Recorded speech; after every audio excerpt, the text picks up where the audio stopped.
परीक्षित जी के मन में प्रश्न उठा सुखदेव जी के सुनाने पर कि वृत्तासुर का जो राक्षसी स्वभाव रजोगुणी तमोगुणी, उसकी भगवान में इतनी सुदृढ़ भक्ति ये तो बड़े बड़े परमहंसों की होती है। हम देखते हैं कि प्रायः सतोगुणी देवता होते हैं, बड़े बड़े पवित्र हृदय के ऋषि भी होते हैं, लेकिन भगवान की ऐसी भय की स्थिति में अनन्य प्रेममयी स्थिति तो सिद्ध पुरुष की होती है। बड़े बड़े देवता और ऋषि भी ऐसे अवसरों पर भगवान के चिंतन से चूक जाते हैं। सामने मृत्यु खड़ी, उस समय भगवान का चिंतन। कुछ बिरले ही हैं जो ऐसी भक्ति प्राप्त करते हैं।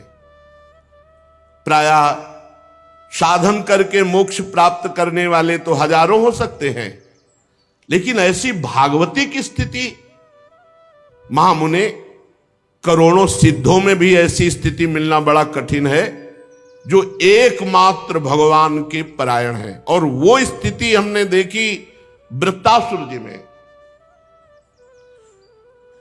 वृत्तासुर असुर स्वभाव वाले, भयंकर और भागवतिक सर्वश्रेष्ठ स्थिति, ऐसा कैसे हो गया? ये रजोगुणी तमोगुणी स्वभाव वाले दैत्य भाव को और इतनी ऊंची भागवती की स्थिति कैसे हो गई? प्रभु, इस विषय में हमें बड़ा संदेह है और आप जैसे परमहंस महापुरुष ही इसका निवारण कर सकते हैं। श्री सुखदेव जी ने कहा, परीक्षित तुम सावधान होकर सुनो, इनके पूर्व जन्म को नहीं जानते हो इसलिए ऐसा प्रश्न करते हो। यह प्रसंग मैंने भगवान श्री कृष्ण द्वैपायन व्यास देव जी के द्वारा सुना है। प्राचीन काल की बात है, शूरसेन देश में एक चक्रवर्ती सम्राट, अगर इस प्रसंग को बहुत ध्यान से सुनोगे तो काफी लाभ प्राप्त होगा। मोह का नाश करने वाला बहुत उत्तम प्रसंग है, अहंकार का दमन करने वाला बहुत उत्तम प्रसंग है, भगवत प्राप्ति के लिए बहुत उत्तम प्रसंग है। प्राचीन काल की बात है, शूरसेन देश में चक्रवर्ती सम्राट महाराज चित्रकेतु राज्य करते थे। वो इतने धर्मात्मा थे कि बिना जोते बोए पृथ्वी अपने आप अन्न देती थी, अपने आप रस देती थी, अपने आप फल देती थी। गेहूं बोने की जरूरत नहीं, अपने आप जैसे जंगली फल फूल होते हैं ऐसे सब अन्न रस फल फूल होते थे। धर्मात्मा राजा की ऐसी राज्य वृत्ति में स्वयं पृथ्वी सब फल फूल अन्न रस देती थी बिना जोते बोए। और उनके 1 करोड़ रानियां थी। संतान नहीं हो रही थी तो रानियां बढ़ाते चले जा रहे थे और किसी में भी ऐसी सामर्थ्य नहीं कि संतान उत्पन्न कर दे। इसका आध्यात्मिक भाव समझ लीजिए। चित्त ही चित्र केतु है और उसकी करोड़ों वृत्तियां ही रानियां हैं और उसका फल भगवान की प्राप्ति है। अगर वृत्ति भगवान में नहीं लगी तो व्यर्थ ही है। ये करोड़ों वृत्तियां ही रानियां हैं। चित्रकेतु अर्थात चित्त ही, चित्त की वृत्तियां करोड़ों होती हैं, चित्त एक और चित्त की वृत्तियां करोड़ों, और उसका फल भगवान वासुदेव की प्राप्ति हो जाना, वही संतान की उत्पत्ति है। किसी में भी फल उत्पन्न करने की, संतान उत्पन्न करने की योग्यता नहीं रही। रानियां बढ़ती गई 1 करोड़, कोई संतान नहीं, कोई गर्भ धारण करने की सामर्थ्य नहीं रख रही थी। चित्रकेतु के पास किसी बात की कमी नहीं थी। सुंदरता, उदारता, युवावस्था, कुलीनता, विद्या, ऐश्वर्य, संपत्ति सब कुछ था, पर संतान नहीं। 1 करोड़ रानियां सब बांझ। बड़ी चिंता उनको हुई। सारी पृथ्वी के 1 क्षत्र सम्राट, 1 करोड़ सुंदर रानियां समस्त वैभव पर एक भी संतान नहीं। अब उनके हृदय में बहुत जलन, बहुत ताप कि मेरा जीवन व्यर्थ है। जो गृहस्थ है और उसके पुत्र संतान नहीं होती, उसको पुत नाम का नरक प्राप्त होता है। अगर भगवान को अपना मानकर भजन कर ले तो हर ऋण से मुक्त होकर परम पद को प्राप्त हो जाता है। कल एक विदेश से आए हुए भगत थे, शायद ऑस्ट्रेलिया या कहां, इसे ही बोल रहे थे। कहे थे हम दो चार साल से प्रवचन सुन, बड़े अच्छे साधक थे, तो उनका हम भगवान का भजन न करें। मेहनत से कमाते हैं, कभी कोई पाप कर्म नहीं करते, किसी से कोई मतलब नहीं है, अपने परिवार का पोषण करते हैं, जरूरी भगवान का भजन करना, फिर क्या हमें मोक्ष नहीं प्राप्त होगा? हम कहा नहीं, दुर्गति प्राप्त होगी। क्यों? हम कोई पाप कर्म करते हैं? नहीं। पर मालिक की संपत्ति को मुनीम हड़प ले तो सबसे पहले बुद्धि खराब हो गई। भगवान की वस्तु को तुम अपना मान रहे हो और भगवान का स्मरण नहीं कर रहे हो, भगवान को समर्पित नहीं कर रहे, अपराध है। नाथ सकल संपदा तुम्हारी, मैं सेवक समेत सुतनारी, और राधा राधा राधा, और सारे कर्म भगवान को समर्पित। अब मोक्ष हो जाएगा, अब कल्याण हो जाएगा। बोले नियत खराब ना हो तो? नियत तो पहले ही खराब कर दी। मालिक की संपत्ति को अपनी मान करके भोग रहे हो, नियत तो पहले ही खराब कर दी। यही बिना अध्यात्म के सूक्ष्मता को समझे जीव, ऐसा क्या भजन की जरूरत है? हम अपने परिवार, तुम्हारा परिवार है, तुमने पैदा किया है। 1 करोड़ रानियां एक भी पुत्र नहीं पैदा कर पा रहे। भगवान ने तुम्हें दिया, स्त्री दिया, पुत्र दिया, घर दिया, मकान दिया, दुनिया की सब संपत्ति तुम्हें जो दी, तो तदीयम वस्तु गोविंदम तुभ्यमेव समर्पये, उससे भगवान की आराधना करो, भगवान का स्मरण करो। अगर ये नहीं करते हो, नर्तन कर फल विषय न भाई, भजिए राम सब काम ध्याई, तो तुम्हारी नियत खराब है, तुम्हें दंड मिलेगा। बड़े अंदर से जल रहे महाराज चित्रकेतु की 1 करोड़ रानियां, एक भी पुत्र नहीं। जब कोई धर्मात्मा पुरुष परेशान होता है तो महात्मा से मिला दिया जाता है, या तो महात्मा के यहां पहुंचा दिया जाता है या महात्मा उसके यहां पहुंच जाते हैं। तो समर्थ अंगिरा ऋषि और देवर्षि नारद, ये विभिन्न लोकों में विहरण करने वाले महापुरुष, ये पहुंच गए चित्रकेतु के महल में। राजा ने देखा अंगिरा जी पधारे, प्रत्युत्थान अर्घादि अर्पित करके साष्टांग प्रणाम किया, बैठा ला, आतिथ्य सत्कार किया, और चित्रकेतु जी चरणों के समीप बैठ गए। अंगिरा जी ने कहा कि राजा तुम दुखी से दिखाई दे रहे हो, तुम्हारा राष्ट्र, कोष, सेना, परिवार, ये सब ठीक है ना? कौन सी परेशानी, तुम चिंताग्रस्त कैसे हो? और राजन, सुखी वही होता है जो अपने मन को वश में कर लेता है। सब कुछ ठीक हो लेकिन मन वश में ना हो तो जलाता रहता है, उक्लेश देता रहता है। बड़े बड़े लोकपाल भले अधीन हो जाएं, लेकिन अगर मन अधीन नहीं हुआ तो वो असंतुष्ट जलता रहेगा। तुम संतुष्ट नहीं हो, क्या बात है?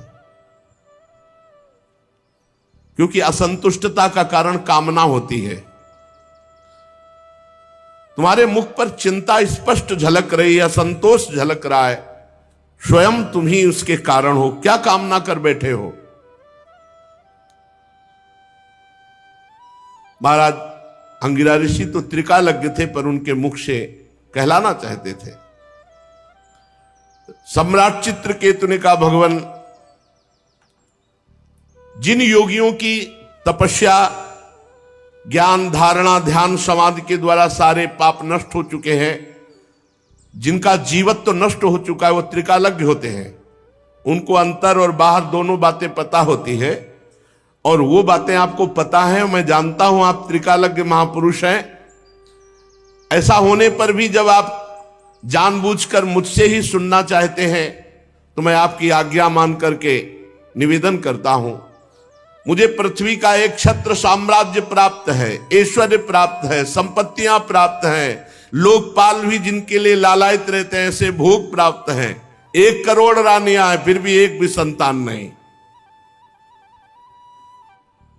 महाभाग्यवान महर्षि, मैं तो बहुत दुखी हूं, और मैं ही दुखी नहीं, मेरे पितर भी दुखी हैं, क्योंकि उनको पिंडदान नहीं मिलेगा। जब संतान ही नहीं तो क्या होगा। अब परलोक में मुझे नरक मिलेगा, ऐसी व्यवस्था कर दीजिए कि लोक परलोक मेरा सुखमय हो जाए। श्री सुखदेव जी कहते हैं, परीक्षित जब राजा चित्रकेतु ने इस प्रकार प्रार्थना की तो सर्व समर्थ एवं परम कृपाल ब्रह्मपुत्र भगवान अंगिरा ने त्वष्टा देवता के योग्य चरु निर्माण करके उनका यजन किया, और चित्रकेतु की सबसे बड़ी रानी जो सद्गुणवती और महान स्वभाव वाली कृतद्युति उनका नाम था। महर्षि अंगिरा ने मंत्रों के द्वारा यजन किया हुआ चरु उन्हीं को केवल दिया, कृतद्युति को। राजा चित्रकेतु से कहा, तुम्हारी पत्नी के गर्भ से एक पुत्र होगा जो तुम्हें हर्ष और शोक दोनों प्रदान करेगा, और ऐसा कहकर अंतर्ध्यान हो गए। चित्रकेतु को एक बात केवल सुनाई दी, तुम्हारे पुत्र होगा, आगे की बात नहीं सुनाई दी, जो हर्ष और शोक प्रदान करने वाला होगा। महारानी कृतद्युति प्रसाद को जो मंत्र से अभिषिक्त था पाया और गर्भ धारण किया। अब तो रोज चित्रकेतु के हृदय में अपार आनंद और सीधे राजकाज करके कृतद्युति के ही महल में जाना। कृतद्युति का गर्भ शुक्ल पक्ष के चंद्रमा के समान दिनों दिन क्रमशः बढ़ने लगा। समय आने पर महारानी कृतद्युति के गर्भ से एक सुंदर पुत्र हुआ। जिस दिन से गर्भ रहा उस दिन से गर्भ जब आज प्रकट हुआ, महाराज रोज वहीं जाते, और ये बात शेष रानियों के हृदय में आग पैदा कर दी कि आने की तो बात क्या, देखते भी नहीं महाराज, बस जब देखो कृतद्युति के महल में। अब जब पुत्र हुआ तो महाराज ने राजकाज में भी जाना कम कर दिया, बस इतने आनंदित पुत्र के लाड़ प्यार में खूब लुटाया हर्ष। सम्राट थे, कोई कमी तो थी नहीं। वस्त्राभूषणों से सुसज्जित होकर ब्राह्मणों से स्वस्ति वाचन कराया, पुत्र का जात कर्म संस्कार करवाया, और ब्रह्म ऋषियों को ब्राह्मणों को सोना चांदी वस्त्र आभूषण गांव के गांव और घोड़े हाथी 6 अर्बुद गौओं का दान किया। 6 अर्बुद। राजा चित्रकेतु पुत्र के लिए धान सब कुछ जो जो मांगा सब कुछ, ब्रह्म ऋषियों को मांगने वालों को जैसे मेघ वर्षा करता है ऐसे धन की वर्षा की चित्रकेतु जी ने, क्योंकि बड़ी कठिनाई और कामनाओं के बाद पुत्र की प्राप्ति हुई। महारानी कृतद्युति बहुत गर्व में, क्योंकि पुत्र हुआ तो उनका सबसे बड़ा सम्मान। 1 करोड़ रानियां थी, अन्य रानियों के हृदय में बहुत ही सवतिया डाह, ये बहुत जलन वाला होता है। एकत्रित होने लगी, वो कहे बहन तुम्हारे यहां आए महाराज? बोले नहीं हमारे यहां। बोले देख रही हो रोज कृतद्युति के पास जाते हैं, हम देख रहे हैं कि महाराज कृतद्युति को प्यार कर रहे हैं, क्योंकि उनके पुत्र हुआ, हम सब बांझ हैं इसलिए हमारा तिरस्कार कर रहे हैं। एक तो वैसे ही हम जल रही थी कि हमारे गर्भ नहीं रहा, उनके गर्भ हुआ, और दूसरे महाराज भी प्यार नहीं कर रहे। इतनी डाह पैदा हुई कि आपस में कहने लगी कि हम तो अभागिनी हैं ही, पर इनको भी सौभाग्यशालिनी रहने नहीं देंगी। बड़ा विचित्र है। ये डाह जो है, ईर्ष्या जो है, ये बहुत जलन पैदा करती है और बड़ा अनर्थ करा देती, बड़ा पाप करा देती है। देखो ना, अब तो महाराज मुझे पत्नी भी मानने के लिए स्वीकार नहीं कर, सीधे बस कृतद्युति के महल में। सचमुच हम सब धिक्कार के योग्य हो गई। देखो, हम तो दासियों के समान भी नहीं रही, हम लोग बड़ी अभागिनी हैं। बार बार तिरस्कार पा करके भी सह रही इस तिरस्कार।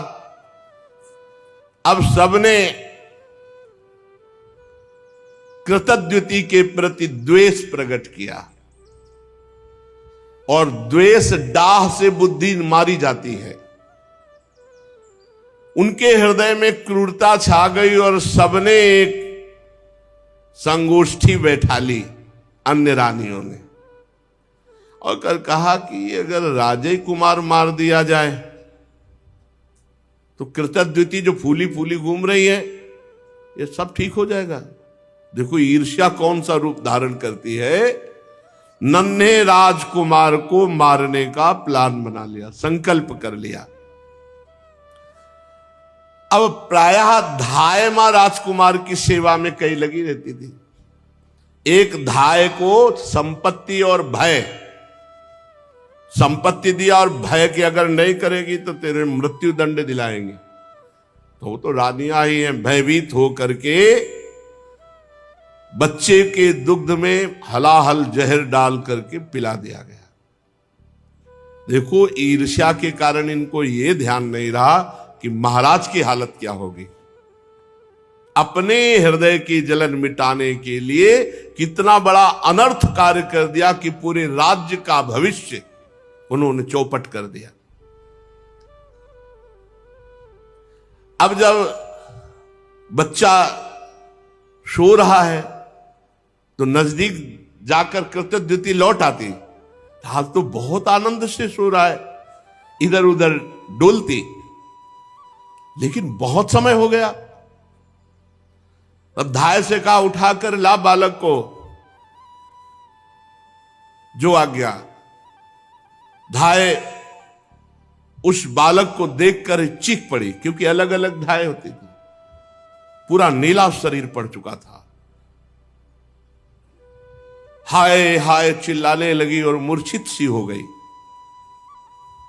धाय की दशा देखकर रानी दौड़ करके गई और देखा पूरा शरीर नीला, क्योंकि इतना जोर का जहर दिया गया था कि बचने की संभावना ना हो। आंखें उलट गई थी, पूरा शरीर, मुख से फेन निकल रहा था, प्राण निकल चुके थे, मृत शरीर। देखते ही वो तो मां थी, शोक से मूर्छित होकर गिर गई। शरीर अस्त व्यस्त, फिर होश आवे, फिर मूर्छित। रनिवास की सब रानियां एकत्रित हो गई। वो हत्यारिनी भी, वो कृतद्युति से ज्यादा नाटक कर रही थी रोने और बेहोश होने का, जिन्होंने जहर दिलाया था। कोई जान ही न पावे कि ये सूचना राजा को। अब सोचो राजा की हालत क्या हुई होगी, जो इतनी मनौती के बाद एक पुत्र हुआ था। महाराज तो ये बात सुनते ही कि राजकुमार की मृत्यु हो गई, धड़ाम से गिर गए। मंत्री आज उनको पकड़ करके धीरे धीरे ला रहे, बाल खुले हुए वस्त्रों। वो तो वही जानते हैं जिनके हृदय में कभी ऐसी पीड़ा हुई हो। लंबी लंबी सांस लेते हैं, आंसुओं की धारा कपोल को भिगो रही और कुछ बोल नहीं पा रहे, बस फिर मूर्छित हो जाते। फिर मंत्रीगण उठाकर उनको महल तक लाए। पति प्राणा रानी कृतद्युति अपने पति की दशा और अपने बच्चे की दशा देखकर विलाप कर रही। महारानी की भी स्थिति, महाराज की स्थिति, पूरा नगर व्याकुल, पूरा महल हाहाकार। अरे विधाता, तू कितना निर्दयी है, कृतद्युति जी कहती है। तू अपनी सृष्टि के प्रतिकूल चेष्टा करता है। बड़े आश्चर्य की बात है, हम बूढ़े तो जिंदा बैठे, हमारा बच्चा पधार गया, क्या बिगाड़ा था तुम्हारा इस बच्चे ने, या क्या बिगाड़ा था हमने? वास्तव में अपने पापों का कर्म भोगना पड़ता है। प्राणियों के जन्म मरण का कोई और दोषी नहीं, अपने ही कर्म होते हैं, अपना ही प्रारब्ध होता है। अगर अपना ही प्रारब्ध सब कुछ है तो विधाता तो किस बात का विधाता? हमें लगता है कि तूने कभी किसी से संबंध नहीं जोड़ा, स्नेह नहीं किया, प्रेम नहीं किया, इसीलिए तू इतना निठुर है। इस बच्चे को मार करके तेरे को क्या मिला? फिर दौड़ करके पुत्र को छाती से लगाती, बेटा तुम मुझे अनाथ और दीन करके क्यों चले गए? आंख खोलो तो सही, ऐसे जैसे मोह आविष्ट जन ऐसे बिलाप। राजकुमार उठो उठो, देखो तुम्हारे पिता कितने व्याकुल हो रहे, देखो हमने कितना सुंदर भोजन बना रखा, ऐसे बिलाप कर रहे हैं। प्यारे लाल, अगर तुम्हारी मुखारविंद की मुस्कुराहट देखने को नहीं मिली तो मेरे प्राण निकल जाएंगे। श्री सुखदेव जी कहते, परीक्षित, चित्रकेतु और रानी कृतद्युति अपने मरे हुए पुत्र को बार बार छाती से लगा के से फूट फूट कर रो रहे हैं, विलाप कर रहे हैं।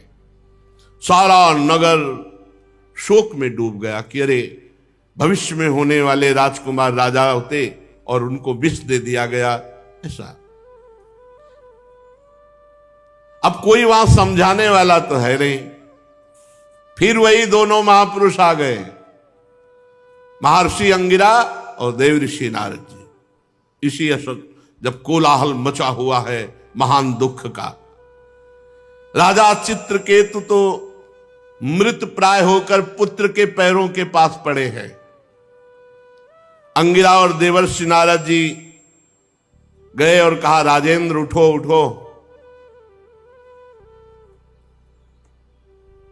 वो महाराज के जो देखा जिन्होंने पुत्र दिया था वही महाराज आए, चरणों महाराज महाराज। तो उन्होंने कहा, राजन सावधान सावधान, तुम जिसके लिए इतना शोक कर रहे हो वो बालक पहले तुम्हारे पूर्व के जन्म में कौन था जानते हो? तुम उसके कौन थे जानते हो? अगले जन्म में वो तुम्हारा क्या बनेगा, तुम उसके कौन बनोगे जानते हो? अरे राजन, जैसे हवा के प्रवाह से बालू कण मिल जाते हैं फिर अलग हो जाते हैं, ऐसे ये ना यहाँ कोई किसी की पत्नी, ना यहाँ कोई किसी का पुत्र है, कर्मानुसार कुछ समय के लिए आया फिर चला जाएगा। जैसे कुछ बीजों से दूसरे बीज उत्पन्न होते और नष्ट हो जाते हैं, ऐसे भगवान की माया की प्रेरणा से कुछ उत्पन्न होते, कुछ नष्ट होते रहते हैं। ये चक्र चलता रहता है। सत्य वस्तु परमात्मा है। सत्य वस्तु ये पुत्र पत्नी ये व्यवहार नहीं है, इनमें विराजमान परमात्मा है। भगवान सबके अधिपति हैं। जन्म मृत्यु आदि विकार शरीर के होना है, निश्चित होना है, सबके होंगे, हम तुम भी जाएंगे। और उस परमात्मा का कभी नाश नहीं होता, अविनाशी का। राजन, जैसे बच्चे घर घरौंदे बनाते हैं, खेल खिलौने बनाते हैं, खेलते हैं, बिगाड़ देते हैं, ऐसे ये संसार का खेल है। वो भगवान इसको अपने आप में रचता है, अपने आप से खेलता है, अपने आप का विनाश करता है। तुम क्यों इतना विकल हो रहे हो? पिता की देह द्वारा माता की देह से पुत्र की देह की उत्पत्ति होती है। पिता, माता और पुत्र, इन तीनों में परमात्मा विराजमान है, कोई नहीं जान पाता। बाहरी दृष्टि से अपने संबंधों को मान लेते हैं और जब समय आता है बिछुड़ते तो हाय हाय करते हैं। ये सब अविद्या कल्पित, माया कल्पित है। जब महर्षि अंगिरा और देवर्षि नारद जी चित्रकेतु को समझा बुझा रहे थे तब उन्होंने मुख धोया और धैर्य धारण करके कहा कि ज्ञानवान महान, आप इस समय मेरी बुद्धि काम नहीं कर रही। आप अवधूत वेश में हम पर कृपा करने भगवान ही आए हैं। मैं जानता हूं भगवान के प्यारे ब्रह्मवेत्ता जब हम जैसे कोई धर्मात्मा दुखी होते तो अपने आप आकर कृपा करते हैं। सनत कुमार, नारद, ऋभु, अंगिरा, देवल, असित, अपांतरतम, भगवान व्यासदेव, मार्कंडे, गौतम, वशिष्ठ, भगवान परशुराम, कपिल देव, शुकदेव, दुर्वासा, याज्ञवल्की, जातुकर्ण, आरुणि, रोमस, च्यवन, दत्ताते, आसुरी, पतंजलि, वेदशिरा, बौद्ध मुनि, पंचशिरा, हिरण्यनाभ, कौशल्य, श्रुतदेव, ऋतध्वज, ये सिद्धेश्वर भूमंडल में घूमते ही रहते हैं। जब किसी धर्मात्मा पुरुष को कोई विपत्ति आती है तो किसी न किसी रूप में बदल कर आते हैं और उसका सहयोग करते हैं, ज्ञान उपदेश करते हैं। हमें लगता है आप लोग हमें ज्ञान उपदेश करने के लिए आए हो।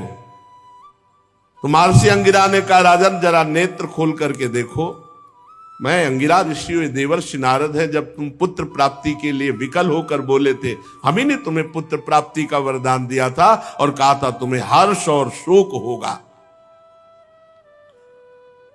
ये तुम्हारे सामने खड़े भगवान के स्वरूप देवर्षि नारद हैं। जब हम लोगों ने देखा कि तुम्हारा जैसा धर्मात्मा राजा पुत्र शोक से अज्ञान अंधकार में डूब रहा है, तो सोचा चलो धर्मात्मा को शोक में डूबने का अवसर नहीं दिया जाता। तुम्हारे ऊपर अनुग्रह करने के लिए, कृपा करने के लिए भगवान ने हम दोनों को भेजा है। सच्ची बात तो यह है कि जो धर्म का पालन करता है वो शोक करने योग्य नहीं होता। वैसे तो मैं तुम्हें जब पहली बार ही आया था तो तुम्हें ब्रह्म ज्ञान का उपदेश देने के लिए आया था, लेकिन देखा कि तुम पुत्र कामना से युक्त हो, तो पहले तुम्हारी ये कामना नष्ट हो तब तुम्हें ज्ञान की प्राप्ति होगी। इसीलिए मैंने तुम्हें ज्ञान न देकर पुत्र दिया। अब तुम स्वयं अनुभव करो क्या सत्य है, पुत्रवान को कितना दुख होता है। यही बात स्त्री, घर, धन, विविध प्रकार की ईश्वर संपत्तियां जिसमें हम अपनापन कर लेते हैं वो परिणाम में दुख ही देता, क्योंकि संसार दुखालयम अशाश्वतम। राजन, ये शोक मोह भय दुख का कारण है भगवान से विमुख होना। ये मन के खेल खिलौने हैं, ये माया का जादू है। इसलिए सृष्टि के राग में न फंस करके जो भगवान का भजन करता है वही शोक रहित होता है। तुम परमात्मा में स्थित हो। देवर्षि नारद जी ने कहा, राजन मैं तुम्हें एक मंत्र देता हूं, इस मंत्र का जाप करो, 7 दिन में भगवान शंकर शेष जी का तुम्हें दर्शन हो जाएगा। भगवान शंकर आदि ने श्री शंकरषण देव की ही चरणों का आश्रय लिया था और द्वैत का भ्रम त्याग कर महामहिमा में शुद्ध ज्ञान को, इससे बढ़कर कोई नहीं है, इसी को परम पद कहते हैं। देखा कि मंत्र लेने में रुचि नहीं है क्योंकि पुत्र पधारा है। शोक और समय मंत्र देवर्षि नारद जी ने आकर्षण किया उस जीवात्मा का जो पुत्र के रूप में आई थी। देवर्षि नारद जी ने कहा, जीवात्मन पश्य भद्रम ते मातरम पितरम चते सुहृदो बांधवास तप्ता सुचा त्वत्कृत्या भृशम कलेवरम स्वाम अविश्य शेषमायु सुहृदव्रता भुंक्ष भोगान पितृ प्रत्तान तिष्ठ नृपासनम। चलो इस शरीर में आ जाओ और पूरी आयु व्यतीत करके तब फिर यहां से जाना। आ जाओ, जीवात्मा को बुलाया। ये देखो तुम्हारे पिता कैसे व्यतीत हो रहे हैं, माता कैसे, और सब पूरा महल कैसा रो रहा है। आओ और पिता के दिए हुए भोगों को भोगो, और मैं कह रहा हूं पूरी आयु व्यतीत करो। चलो अपने शरीर पे आ जाओ। जीवात्मा ने आवाज की, कहा, देवर्षि जी आप कह रहे हैं, आप कह रहे कि मेरे पिता है, माता है। अरे इसके कितनी बार मैं बाप बन चुका हूं, कितनी बार इसका माता बन चुका हूं। ये मेरा माता पिता नहीं है। ये कितनी बार भाई बन चुका है, कितनी बार नाती बन चुका है, कितनी बार हमारा शत्रु बन चुका है। ये कितनी बार हमसे उदासीन हुआ है, कितनी बार हमसे द्वेष किया है। अपने कर्मानुसार मैं आज इसका पुत्र बना था, बस इतने समय के लिए। ये मेरा कोई नहीं है। जैसे व्यापारी के पास से सामान एक के पास दूसरे के पास जाती रहती है, ऐसे कर्मानुसार जीव एक के पास दूसरे के पास जाता रहता है। विचार करने से पता चलता है। 4 दिन इसके यहां जन्म ले लिया, ये हाय हाय करके कह रहा है मेरा पुत्र मेरा पुत्र। ये सुना रहे हैं सबको, सबके बीच में सुना रहे हैं। नित्य अहंकार रहित वो जब जीव अपने कर्मानुसार गर्भ में आता है, तभी तक, जब तक शरीर में रहता है तभी तक वो माता पिता मानता है। इसके बाद कुछ नहीं उसकी याद, कोई उसका नहीं। जैसे कोई लोग पूछते हैं कि हम जब मर के जाएंगे तो हमारे पिता हमसे बात करेंगे, माता बस शरीर तक, शरीर छूटा काम खत्म। शरीर तक केवल संबंध। मैं अविनाशी हूं, मैं सूक्ष्म हूं, जन्मादि से रहित हूं, अपने कर्मवश इसके गर्भ में आया था। ये ना मेरी माता है ना मैं इसका पुत्र हूं, जन्म मृत्यु से रहित हूं, मैं ईश्वर स्वरूप हूं। ना तो मेरा कोई प्रिय है ना कोई अप्रिय है, ना मेरा कोई अपना है ना कोई पराया है, ना कोई हित है ना कोई अहित है, ना कोई मित्र है ना कोई शत्रु है। मैं सबसे उदासीन, मैं अद्वितीय हूं। इस शरीर कर्मानुसार ग्रहण करने मात्र से केवल कुछ समय के लिए मैं पुत्र बना था। राजा से कहा सुनो, और देवर्षि नारद जी से जीवात्मा ने कहा कि अब इस शरीर, गंदे शरीर को मैं स्वीकार नहीं करता। राजा ने कहा कि जाओ जाओ, मोह नष्ट हो गया। क्योंकि जब ज्ञान की बात सुनी, जीवात्मा ऐसा कहकर अंतर ध्यान हो गया, राजा का मोह बंधन कटा। फिर उन्होंने मंत्र लिया। पहले मंत्र, मोह गए बिनु राम पद होई न दृढ़। बहुत मोह विचित्र होता है। अब तो राजा ने उदासीन होकर के कहा इसका जात संस्कार कर दो। शरीर का और दैहिक क्रियाएं पूर्ण की गई। राजा ने दुस्तज स्नेह का त्याग किया, और जिन रानियों ने बच्चे को विष दिया था वे सब बाल हत्या के कारण श्रीहीन हो गई। अब तो हाय हाय उनके हृदय में जलन, अब उसका पाप का सब चिल्ला चिल्ला कर कहने लगे कि मैंने विष दिया। पाप छुपता नहीं, वो नष्ट करता है। अंगिरा जी ने उनको भी उपदेश दिया, बाल हत्या का प्रायश्चित करवाया, मात्सर्यहीन करके उनको भजन में लगाया। जहां संत पहुंच जाते हैं मंगल ही मंगल हो जाता है। उन सब माताओं को जिन्होंने ईर्ष्यावश जहर दिया था, बाल हत्या का प्रायश्चित करवाया, मात्सर्यहीन किया और उनको भजन का उपदेश किया। अंगिरा जी और नारद जी के उपदेश से राजा चित्रकेतु के हृदय में वैराग्य, उन्होंने तत्काल संपूर्ण राज्य छोड़ दिया, और जो मंत्र दिया था उसका एकांत में यमुना जी में विधि पूर्वक स्नान करके समस्त धार्मिक क्रियाएं की, और संयतेंद्रीय होकर के नारद जी को जो गुरुदेव के रूप में वर्ण करके उनके द्वारा दिए हुए मंत्र से, अब नारद जी ने कहा कि सुनो, मंत्र तो है, मैं एक विद्या का उपदेश करता हूं जिससे तुम बहुत जल्दी महान पदवी को प्राप्त हो जाओगे।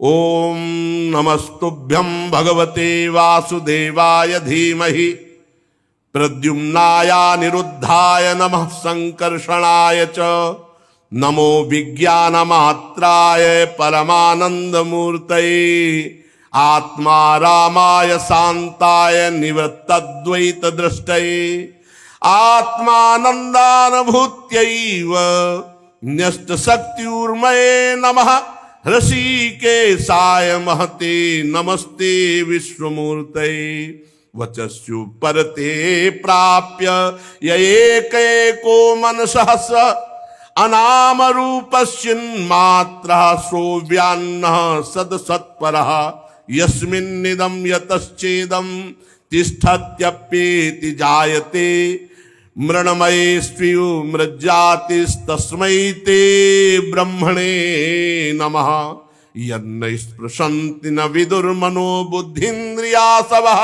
अंतर्बहिष्य विततं व्योमवत्तन्नतोऽस्म्यहम्।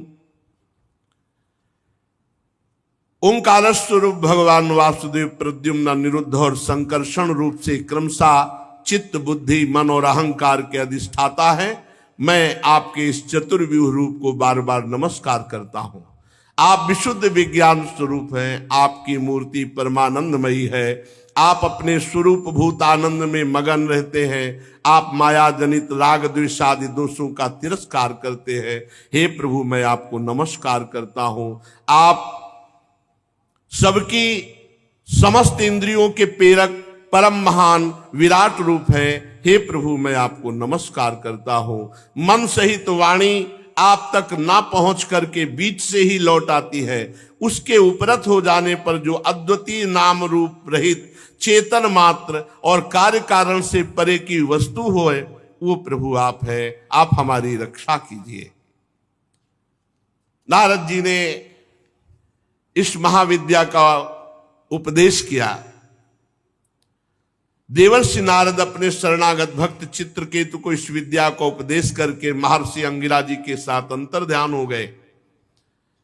चित्रकेतु ने देवर्षि नारद के द्वारा उपदिष्ट मंत्र और विद्या के अनुसार 7 दिन तक केवल जल पीकर बड़ी एकाग्रता से रात दिन अनुष्ठान किया, जप किया।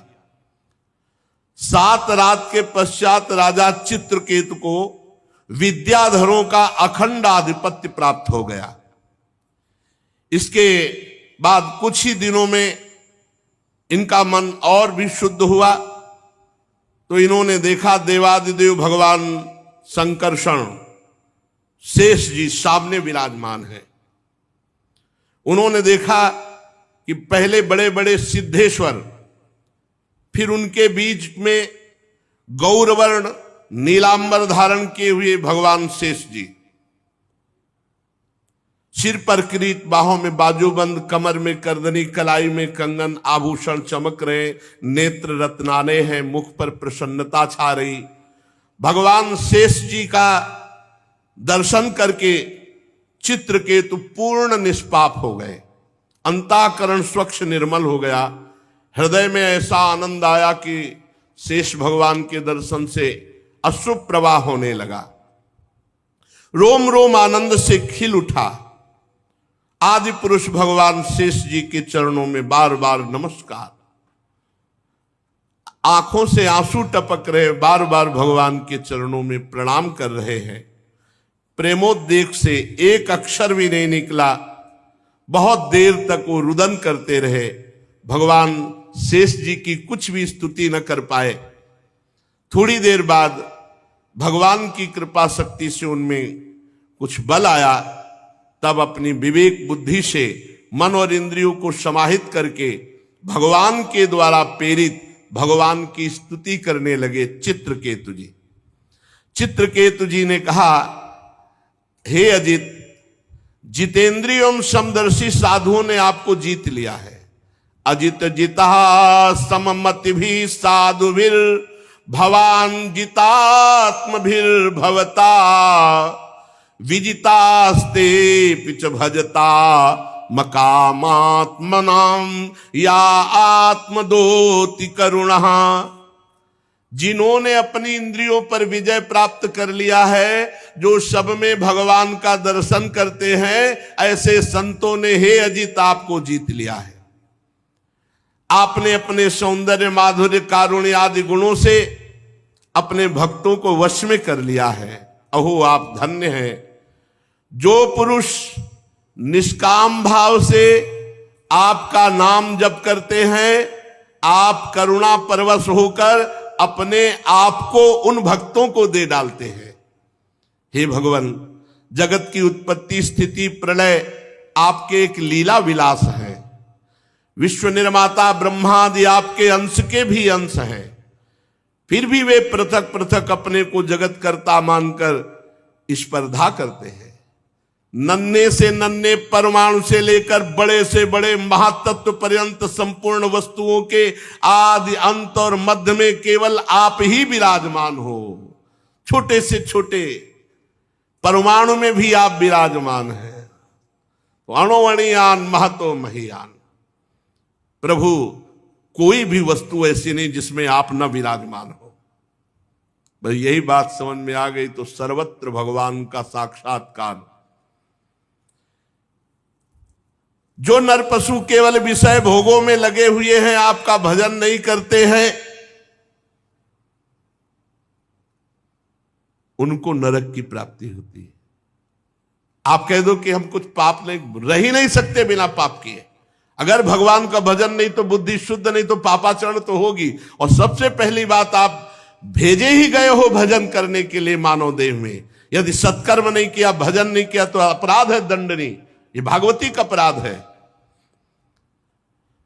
राजकुल का नाश होने के बाद जैसे उसके अनुयायियों की जीविका चली जाती है, ऐसे ही जो देवताओं की आराधना करते हैं, तो जब सृष्टि में उनका नाश होता है तो उनके आराधकों का भी नाश हो जाता है।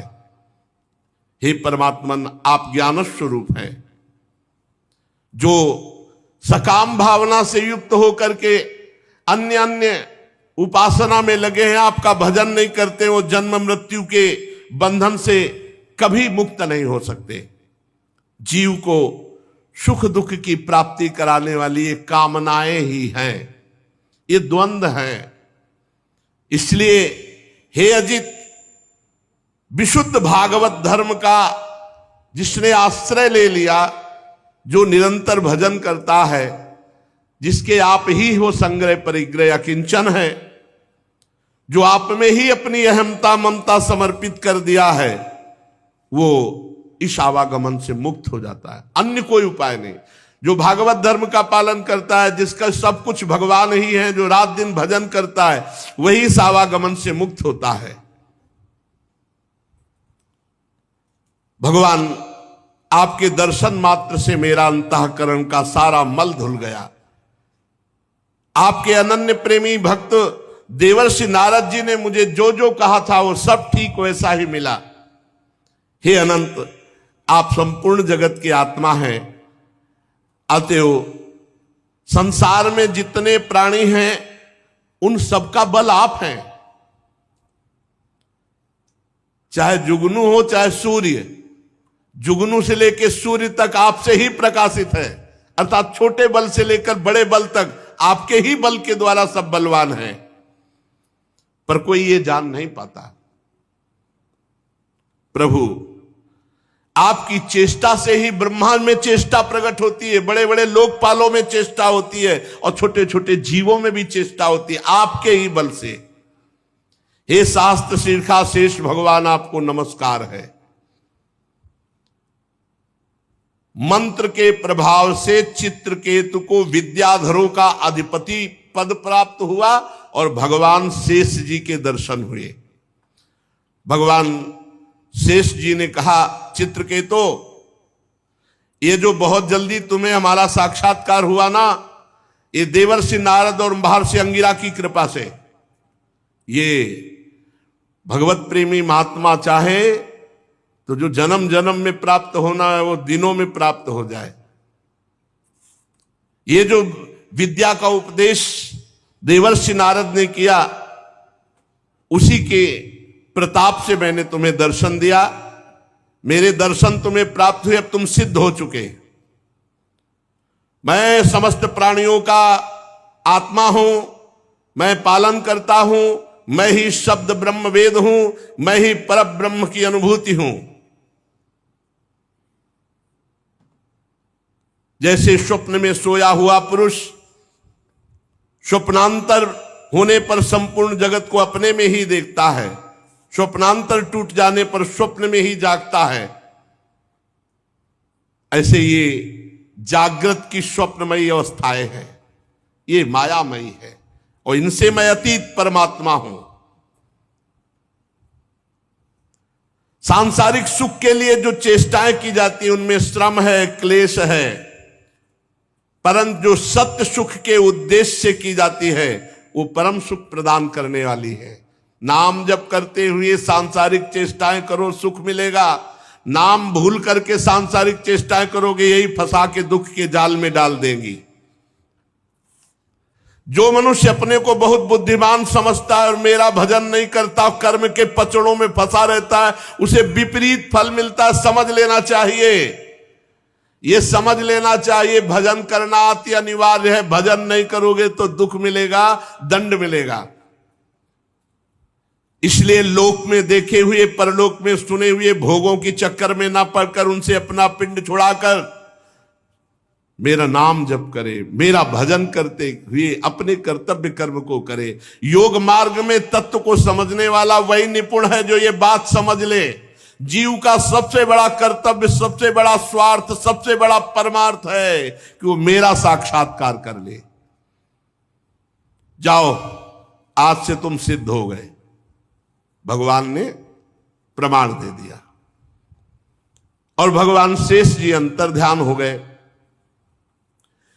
अब विद्याधर चित्रकेतु जिस दिशा में भगवान संकर्षण अंतर ध्यान हुए थे, उसी ओर बार बार दंडवत, बार बार नमस्कार।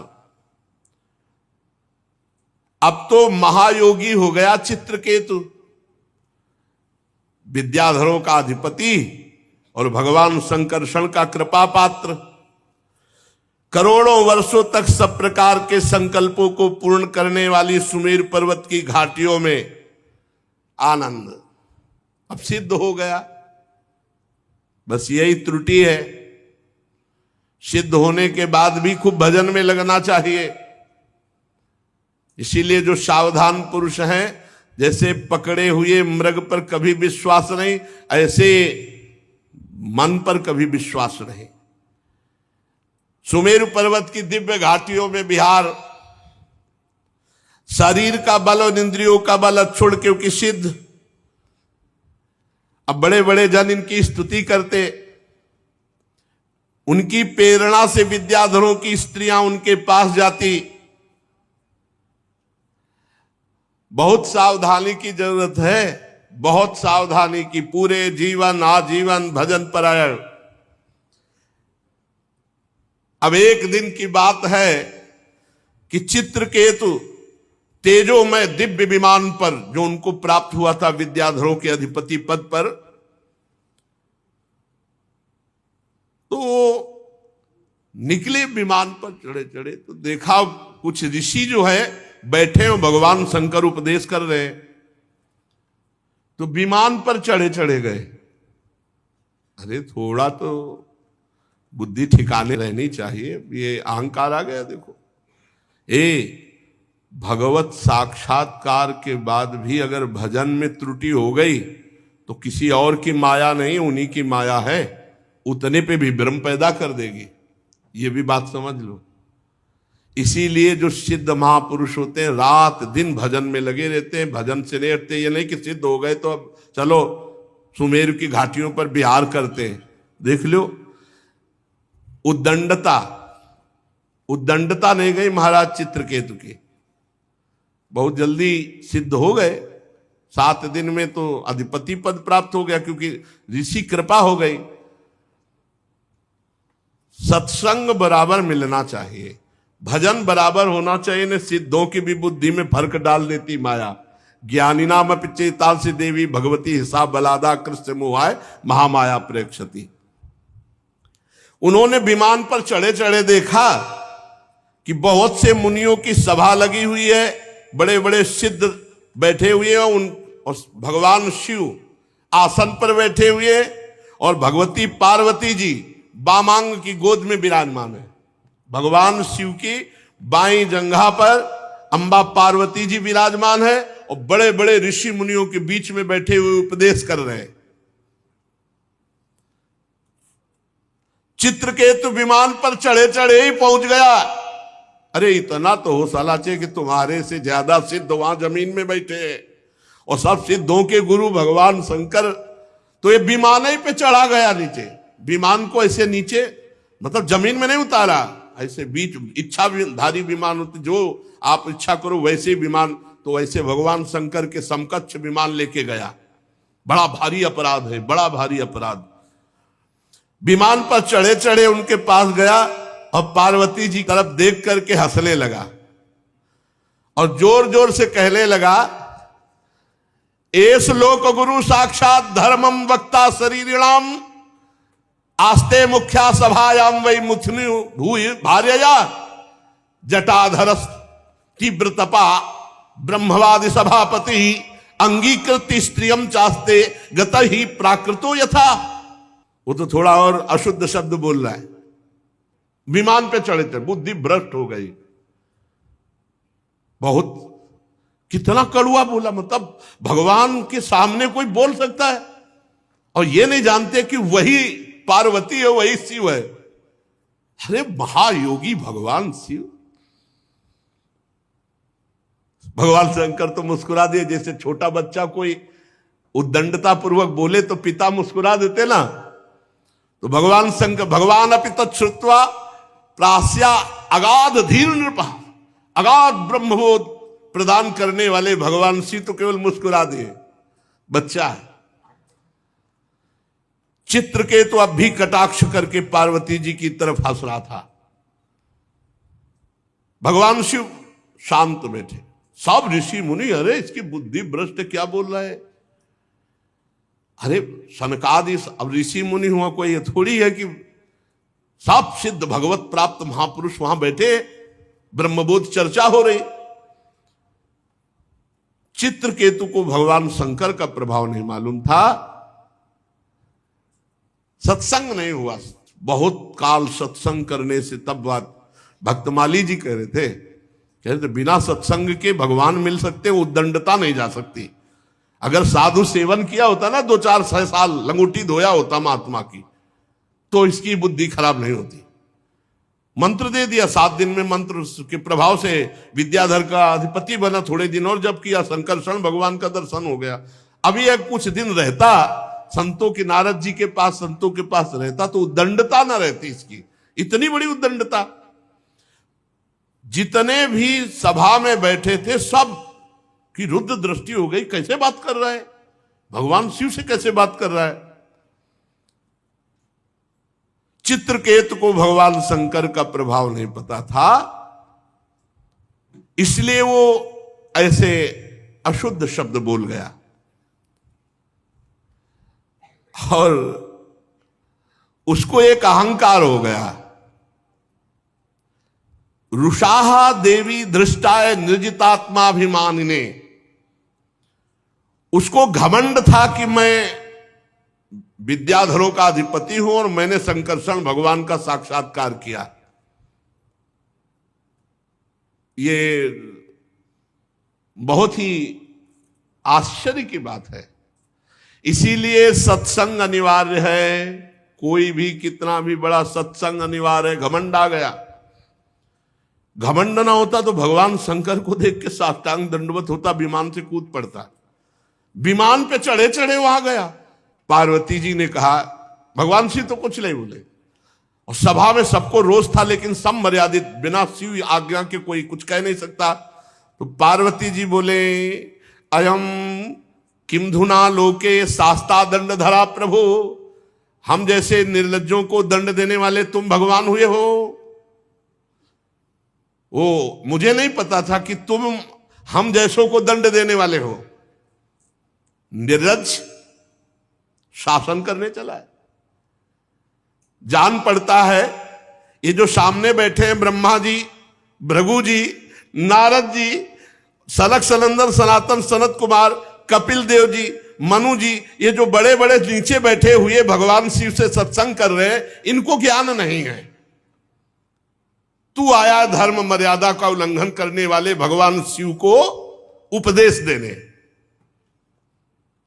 ये ब्रह्मादि महापुरुष बैठ करके चरणों की आराधना करके उपदेश सुन रहे हैं। उन्हीं मंगलों को मंगल बनाने वाले साक्षात जगत गुरु भगवान शंकर का अपमान करने वाले तू शासन करने आया है। तू किनके ऊपर शासन की चेष्टा कर रहा है? तू दंड का पात्र है। उद्दंड माता जी ने कहा, तुझे घमंड हो गया है, दिखाई दे रहा है विमान में बैठा मूर्ख। भगवान श्री हरि के पावन चरण कमलों के सानिध्य में रहने लायक नहीं तू। जिनकी उपासना बड़े बड़े सत्पुरुष किया करते हैं, उनके सामने ऐसी उद्दंड भाषा। ए दुर्मते, जा, मैं साप देती हूं तो पाप में असुर योनि को प्राप्त हो। होश ठिकाने आ गए काल चित्रकेतु के, तत्काल होश ठिकाने। माता जो है दुष्ट, भगवान शिव पर शासन करने चला है।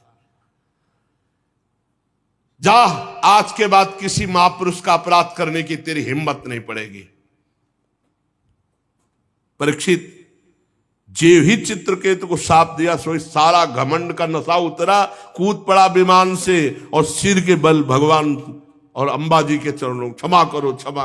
ये बहुत विचित्र होता है पदाभिमान। बड़ा आश्चर्य है संकर्षण भगवान का साक्षात्कार करने पर भी। देखो उद्दंडता, इसीलिए मोरे मन प्रभु अस विश्वासा, राम ते अधिक राम कर दासा।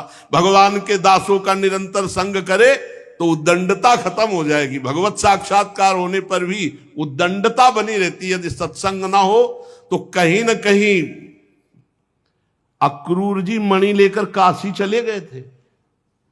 बड़ी ऊंचाई पर पहुंचे हुए को भी माया आकर्षित कर लेती, इसलिए रोज सत्संग, खूब नाम जप, भगवत लीला कथा श्रवण, ये एक तार चलना चाहिए। अंतर पड़ा तो सिद्धों को भी चपेट में ले लेती है माया, कोई साधारण नहीं। चित्रकेतु खोपड़ी के बल माता अंबा और भगवान शिव। अब चित्रकेतु हाथ जोड़कर बार बार कांपता हुआ, प्रतिगृहणामिते शापो मात्मनोंजलनाम्बिके। माता पार्वती जी, मैं हाथ जोड़कर आपका शाप स्वीकार करता हूं, पर आपको प्रसन्न करना चाहता हूं। माता, आपने जो शाप दिया मैं स्वीकार करता हूं, पर एक प्रार्थना है देवी। कैसी भाषा बदल गई, अभी तक कैसे बोल रहे थे, बहुत गुस्सा वाली बात बोल रहे थे। उसमें जो लिखा हमने नहीं बोला, बहुत गुस्सा वाली बात बोल रहे थे। अरे भगवान शिव को ऐसे शब्दों से, पर ये दिखाया लीला में कि अगर भजन छूट गया, सिद्धों की गणना में आकर के मनमानी सिद्ध ही, तो फिर बुद्धि भ्रष्ट हो जाती है और कहीं ना कहीं अपराध बन जाता है बड़ों के प्रति। अब कह रहे हे अंबा, जीव अज्ञान से मोहित हो जाता है। बिल्कुल सही बात है। संसार चक्र में अपने अज्ञान के कारण भटकता है, सदा सर्वदा सर्वत्र सुख दुख भोगता रहता। माता जी, अब हे देवी, हे माता जी, हे, अब भाषा बदल गई। माता जी, सुख दुख को देने वाला ना तो अपना आत्मा है और ना कोई दूसरा है, वही अज्ञान ही है। अपने अथवा दूसरे को सुख दुख का जो कर्ता मानता है वो अज्ञानी है, क्योंकि अज्ञान ही मूल इसका है। माता जी, ये जगत सतोगुण रजोगुण तमोगुण के स्वाभाविक प्रवाह में है। इसमें क्या शाप, क्या अनुग्रह, क्या स्वर्ग, क्या नर्क, क्या सुख, क्या दुख, ये सब अज्ञान के खेल के कारण भोगना पड़ता है। ये माया ही बंधन मोक्ष और सुख दुख की रचना करती रहती है। माता जी, भगवान श्री हरि सब में सम मायादि मल से रहित है। उनका कोई प्रिय अप्रिय, कोई अपना पराया नहीं है। तथापि उनकी माया शक्ति से ऐसे कार्य बन जाते हैं जिनके कारण दुख भोगना पड़ता है। देवी, ये जो मैं विनय कर रहा हूं आपसे, शाप से मुक्त होने के लिए नहीं कर रहा हूं। मैं ये चाहता हूं कि मेरी अनुचित चेष्टा, मेरी अनुचित जो बात हो गई, उससे आपको जो दुख हुआ उससे मैं क्षमा याचना चाहता हूं। भगवान शंकर अब बोले, माता जी से ही बोले, सुंदरी, दिव्य लीला विहारी भगवान के निष्प्रिय उदार हृदय दासानुदास की महिमा तुम अपने आंखों से देख लो। जो लोग भगवान के शरणागत होते हो किसी से नहीं डरते। भगवान शिव का कैसा अगाध, कितना प्रेम है हरि से, कि देखो महिमा देखो उनकी। ये उन्हीं की महिमा से विमान पे चढ़े चढ़े हमें डांट रहा था, ये उनकी महिमा है। सुंदरी, दिव्य लीला विहारी भगवान के निष्प्रिय और उदार हृदय दासानुदासों की महिमा तुमने अपनी आंखों से देख ली। ये भगवान की महिमा, श्री हरि की महिमा। इसमें भगवान शिव गुस्सा नहीं हो रहे, वो महिमा देख रहे श्री हरि की। जो लोग भगवान के शरणागत होते हैं देवी, वो किसी से नहीं डरते, क्योंकि उन्हें स्वर्ग मोक्ष नर्क इन सब में एक भगवान की ही कृपा दिखाई देती है, उनको कोई डर नहीं है। जीवों को भगवान की लीला से ही देह का संयोग होने के कारण सुख दुख, जन्म मरण, शाप, अनुग्रह आदि द्वंद्व प्राप्त होते हैं। भगवान शंकर ने बड़ा सुंदर उपदेश किया, जल्दीबाजी में उसका स्वाद नहीं ले पाएंगे, तो फिर शेष चर्चा आगे। श्री राधा वल्लभ लाल की जय।